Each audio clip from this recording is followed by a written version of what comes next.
अब तो कोई दिक्कत नहीं है। आज हम लोग एंटरप्रेन्योरशिप के बारे में बात करेंगे। एंटरप्रेन्योरशिप का मतलब क्या है? जब कोई स्टूडेंट अपना ड्रीम प्रोजेक्ट शुरू करता है तो मेरे ख्याल से वो एंटरप्रेन्योरशिप कर रहा है। ड्रीम प्रोजेक्ट्स कुछ भी हो सकता है।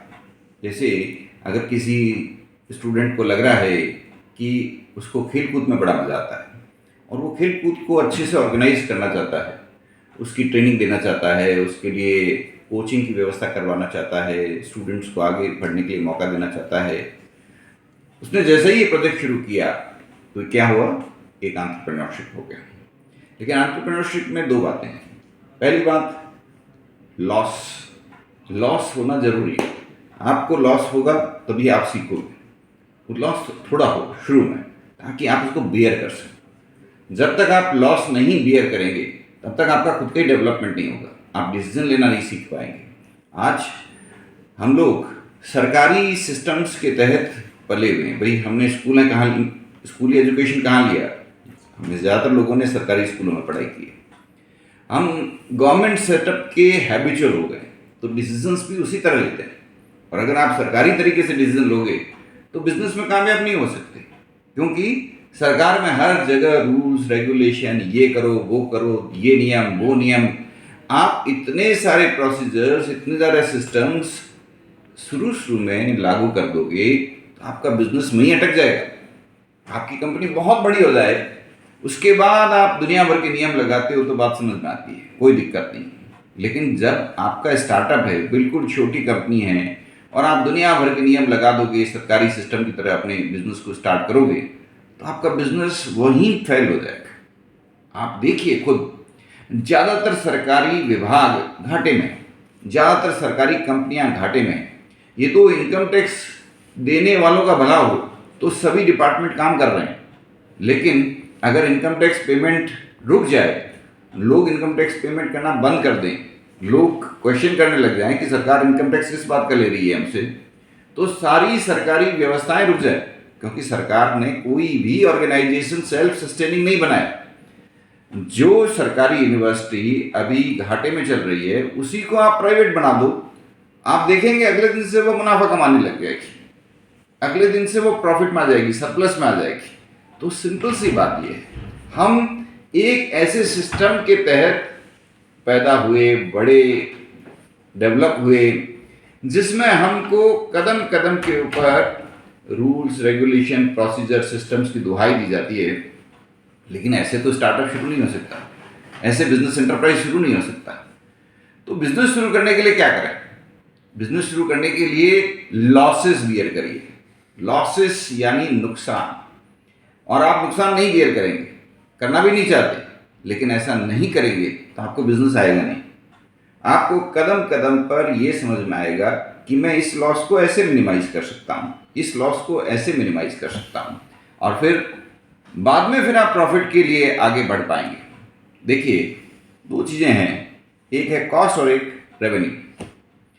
रेवेन्यू और कॉस्ट नहीं होंगे तो बिजनेस नहीं होगा, और रेवेन्यू मैक्सिमाइज शुरू को हो ही नहीं सकती, क्योंकि जब आप कोई नया प्रोडक्ट लॉन्च करते हो तो उसकी एक्सेप्टेंस रेट बहुत कम होती है।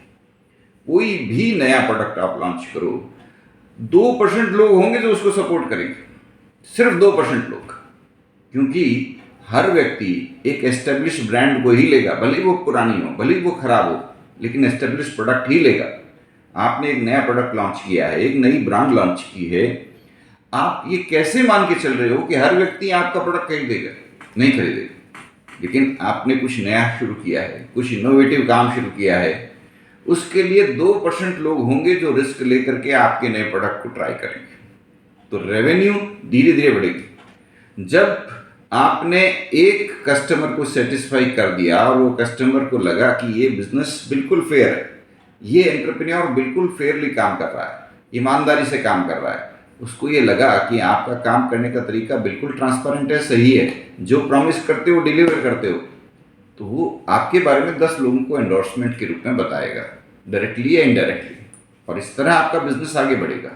तो जब आपका बिजनेस आगे बढ़े तब तक तो आपको लॉस बियर करना ही पड़ेगा, क्योंकि क्या होता है, कॉस्ट का ग्राफ बिल्कुल सीधा चलता है और रेवेन्यू का ग्राफ तेजी से ऊपर बढ़ता है, और उसी का फायदा एंटरप्रेन्योरशिप है।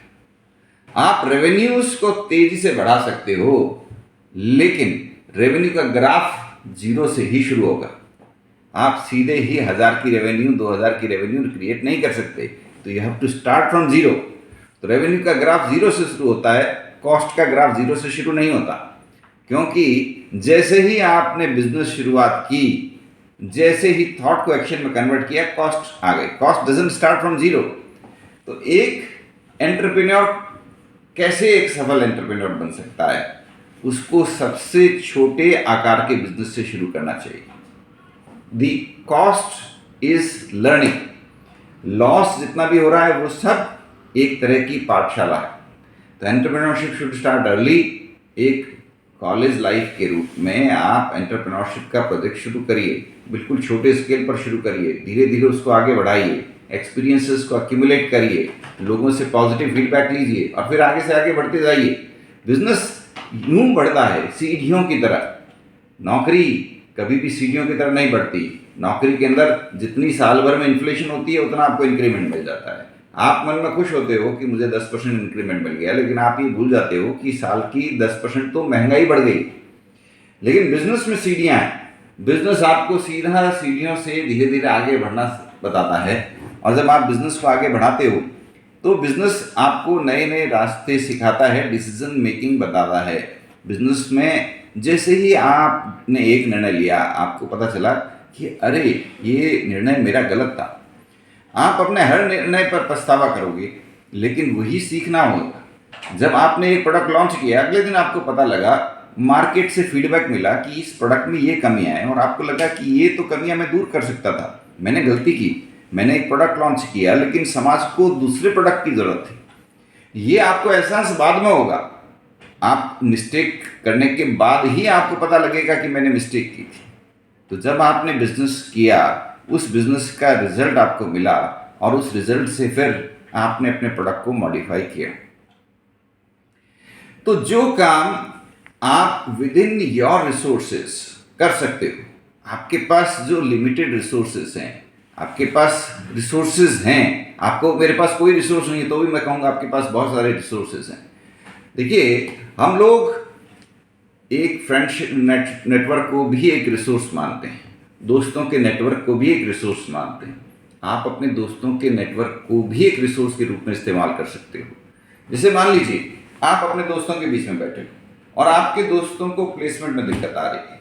आपने कहा चलो ठीक है, ये एक बहुत अच्छा काम है, मैं ये करता हूँ, मैं प्लेसमेंट के लिए सेंटर शुरू करता हूँ, हमारे जितने भी साथी लोग हैं उनको प्लेसमेंट में मदद करूँगा। आपने प्लेसमेंट ट्रेनिंग डेवलपमेंट का एक सेंटर शुरू कर दिया, एक छोटा सा स्टार्टअप, इनकम बहुत कम है, कोई बात नहीं, आपने एक इनिशिएटिव लिया। मान लीजिए आपके एफर्ट से एक स्टूडेंट को भी प्लेसमेंट मिला, आपकी एक्टिविटी की शुरुआत हो गई। पहला कस्टमर मिलना बहुत बड़ी बात होती है। एक कस्टमर भी आपको मिला, आपको बिजनेस की नॉलेज मिल गया, एक्सपीरियंस मिल गया। यकीन मानिए, आज जो बहुत बड़ी बड़ी HR कंसल्टेंसी कंपनीज हैं, उन्होंने किसी तरह ऐसे ही शुरुआत की थी, लेकिन उन्होंने इस काम को आगे बढ़ा दिया, खूब बढ़ा दिया, इतना बढ़ा दिया कि कोई Naukri.com बन गया, कोई प्लेसमेंट की बहुत बड़ी कंपनी बन गई। लेकिन जब उन्होंने शुरुआत की थी तो बहुत छोटी शुरुआत थी। तो एक छोटी शुरुआत करने में अगर आपको संकोच महसूस हो रहा है तो उस संकोच को दूर कर दो। जितनी छोटी शुरुआत करोगे उतना ही अच्छा है। शुरुआत छोटी हो लेकिन विजन बढ़ाओ, आपको आगे से आगे सीढ़ियाँ मिलती रहेगी, रास्ते मिलते रहेंगे और आप आगे से आगे बढ़ते जाएंगे। एंटरप्रेन्योरशिप के लिए ज़रूरी ये नहीं है कि आपके पास बहुत ज़्यादा पैसा हो, ज़रूरी ये है कि आपके पास बहुत ज़्यादा बड़ा विज़न हो, आपके मन में ड्रीम्स हों, अरमान हो, कुछ करने की इच्छा हो और उसके लिए लगातार प्रयास करने की क्षमता हो। आपने सुना होगा कि एक चींटी चढ़ने की कोशिश कर रही थी, 17 बार गिरी फिर चढ़ी।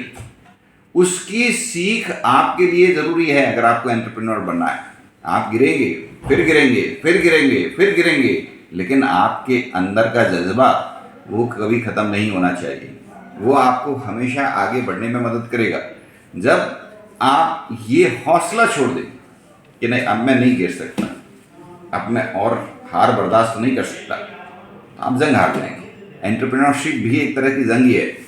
इनफैक्ट ये जो वर्ड है एंटरप्रेन्योर, ये एक फ्रेंच शब्द से बना है।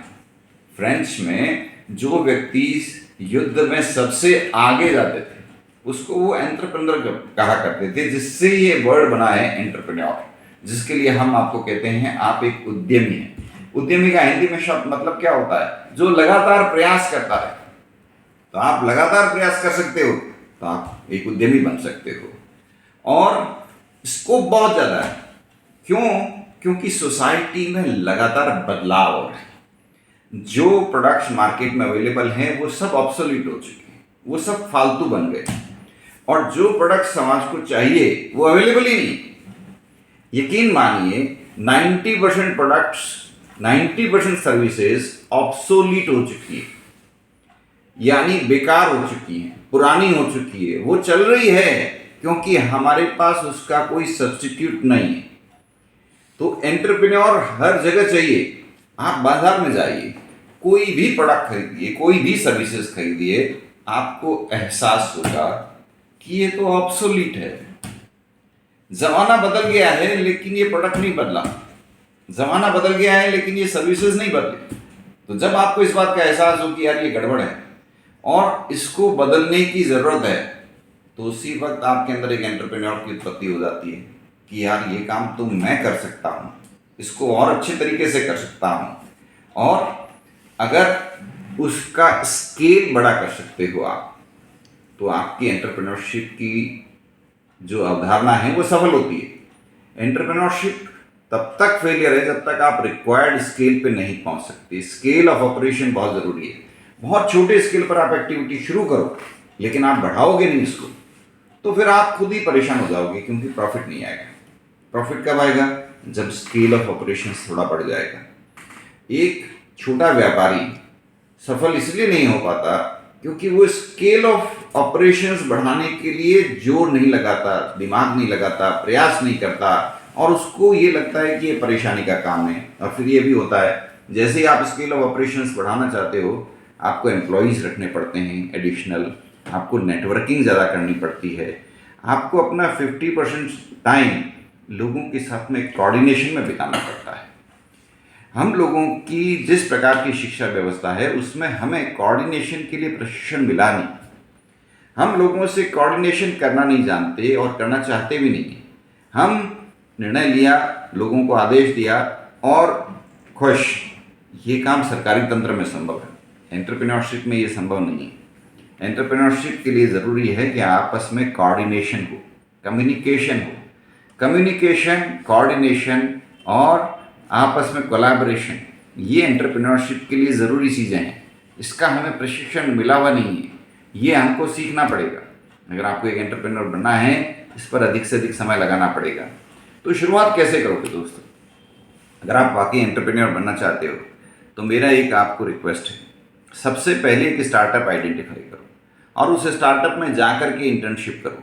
आप देखो गौर से और रोज़ एक डायरी में लिखो कि जो व्यक्ति एंटरप्रेन्योर के रूप में काम कर रहा है, जिसने अपना स्टार्टअप शुरू किया है, वो किस तरह काम कर रहा है, कितनी मेहनत कर रहा है, किस तरह से डिसीजन ले रहा है, और आप अपने आप को उसकी जगह रख के देखो।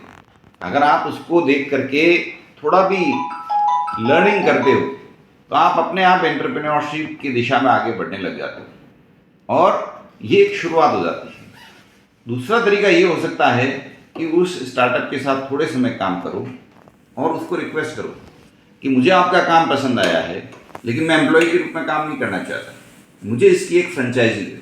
ब्रांड आपका रहेगा, प्रॉफिट में हिस्सा आपका रहेगा, गाइडेंस आपकी रहेगी, लेकिन आपके मार्गदर्शन के तहत मैं भी एक नया बिजनेस शुरू कर पाऊंगा। मान लीजिए एक रेस्टोरेंट में गया, उस रेस्टोरेंट में आप 1 महीने, 2 महीने, 3 महीने इंटर्नशिप करिए, ट्रेनिंग लीजिए, फिर आपको लगा कि ये काम अच्छा है तो आप उनको रिक्वेस्ट करके उसकी एक फ्रेंचाइजी ले लीजिए और उसका नया ब्रांच शुरू कर दीजिए। अच्छा चला तो एक और फ्रेंचाइजी ले लीजिए, फिर अच्छा चला तो एक और फ्रेंचाइजी ले लीजिए। मैं ये इसलिए कह रहा हूँ कि जब तक आप 4-5 फ्रेंचाइजीज इस तरह आगे नहीं बढ़ाएंगे तब तक आपको प्रॉफिट नहीं मिलेगा। प्रॉफिट क्या होता है? देखिए, आप बुरा माने कुछ भी हो, फैक्ट यही है कि एंटरप्रेन्योरशिप में प्रॉफिट तब आता है जब आपकी टीम बड़ी होती जाती है। आपकी टीम बड़ी हो रही है, आप सैलरी उनको मार्केट रेट पे दे रहे हो, लेकिन इनकम आप अपने पोटेंशियल से बढ़ा रहे हो। अब एक व्यक्ति आपको इनकम दे रहा है 10,000 रुपये की और सैलरी आप उसको 5,000 रुपये दे रहे हो, ये जो 5,000 रुपये आपके बच रहे हैं वो आपके प्रॉफिट में जुड़ रहे हैं और उससे आप अपने बिजनेस को बढ़ा पा रहे हो। तो एंटरप्रेन्योरशिप के लिए ज़रूरी है कि एक अच्छा विज़न हो, एक अच्छा आइडिया हो और मार्केट की समझ हो। लोग ज़्यादा पेमेंट करने के लिए तैयार हैं बशर्ते उनको अच्छी सर्विसेज मिल सके, और आप अच्छी सर्विसेज दे सकते हो तो दो। हर व्यक्ति एंटरप्रेन्योर नहीं बन सकता क्योंकि हर व्यक्ति एक्स्ट्रा ऑर्डिनरी सर्विसेज डिलीवर नहीं कर सकता।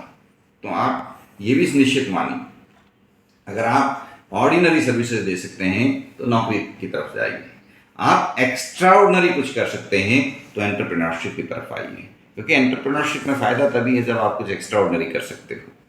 हर व्यक्ति हर सेक्टर में भी एक्स्ट्रा ऑर्डिनरी नहीं होता, लेकिन कुछ सेक्टर ऐसे हैं जिसमें कुछ व्यक्ति बहुत ज़्यादा एक्स्ट्रा ऑर्डिनरी होते हैं। आप में हिडन टैलेंट है, आपको ट्रेनिंग मिली हुई है, या आपके पास एक्स्ट्रा ऑर्डिनरी कैपेबिलिटी है, या हो सकता है आपने कहीं कुछ एक्स्ट्रा चीज़ें सीख रखी है। तो जो आपने सीख रखा है उसको प्रैक्टिकली लागू करना, उसको इम्प्लीमेंट करना ही एंटरप्रेन्योरशिप है। और हम सब के बराबर हैं और एक्स्ट्रा ऑर्डिनरी कुछ करना भी नहीं चाहते, तो एंटरप्रेन्योरशिप में जाएंगे तो रिजल्ट क्या होगा? लॉस, और उसका कोई सॉल्यूशन नहीं है। 96% बिजनेस एंटरप्राइजेस लॉस में हैं। 96% बिजनेस एंटरप्राइजेस पहले 5 साल में बंद हो जाते हैं। You will be one of them. लेकिन आप कुछ वाकई एक्स्ट्रा ऑर्डिनरी कर सकते हैं, कुछ वाकई एक्स्ट्रा ऑर्डिनरी आउटस्टैंडिंग कर सकते हैं। हो सकता है आप भी कल एक बिल गेट्स की तरह शानदार एंटरप्रेन्योर बन जाएं, आप भी कल एक बहुत शानदार कंपनी के मालिक बन जाएं, लेकिन वो तब संभव है जब आप कुछ एक्स्ट्रा ऑर्डिनरी करने के लिए कमिटेड हैं।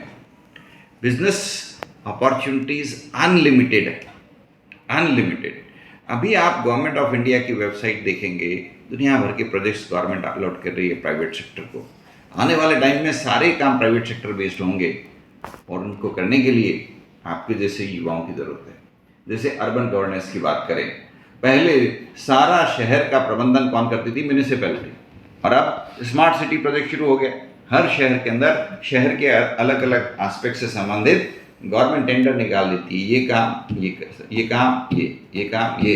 धीरे धीरे प्राइवेट सेक्टर की एंट्री हर जगह हो रही है। हवाई जहाज़ का जो होते हैं आपके एरोप्लेन्स का जो होता है आपका मैनेजमेंट पूरा प्राइवेट सेक्टर के हाथ में आ गया। आप जयपुर एयरपोर्ट पे जाइए, बड़ा सुंदर एयरपोर्ट मिलेगा, इसका पूरा मैनेजमेंट प्राइवेट सेक्टर के हाथ में है। उन्होंने भी कहीं से छोटी शुरुआत की और आज इतने बड़े स्केल पे पहुंच गए। आज जितने भी पोर्ट्स हैं सब प्राइवेट सेक्टर से में आ गए हैं। Adani is one example. तो धीरे धीरे प्राइवेट सेक्टर बढ़ना है, एंटरप्रेन्योरशिप में स्कोप बढ़ना है। इसके लिए सोचना शुरू करिए। ये एक अलग सोच रिक्वायरमेंट है, अलग ढंग से सोचिए। अगर आपको लगे yes you can become outstanding innovator, become an entrepreneur. और नहीं तो नौकरियों में भी स्कोप कोई कम नहीं है, बहुत अच्छा स्कोप है। अच्छा काम करिए, एक जगह काम करेंगे सीखेंगे, दूसरी जगह उससे डबल सैलरी में आपको प्रमोशन मिल जाएगा। तो थोड़ा अनुभव के साथ में दूसरी जगह ट्राई करिए, ट्रेनिंग लीजिए। प्लेसमेंट्स के लिए ट्रेनिंग बहुत ज़रूरी चीज़ है। आप खुद का बिजनेस करें या एंटरप्रेन्योरशिप, ट्रेनिंग बहुत ज़रूरी है, क्योंकि स्किल्स आपको हेल्प करता है कॉर्पोरेट वर्ल्ड में आगे बढ़ने के लिए। Thank you.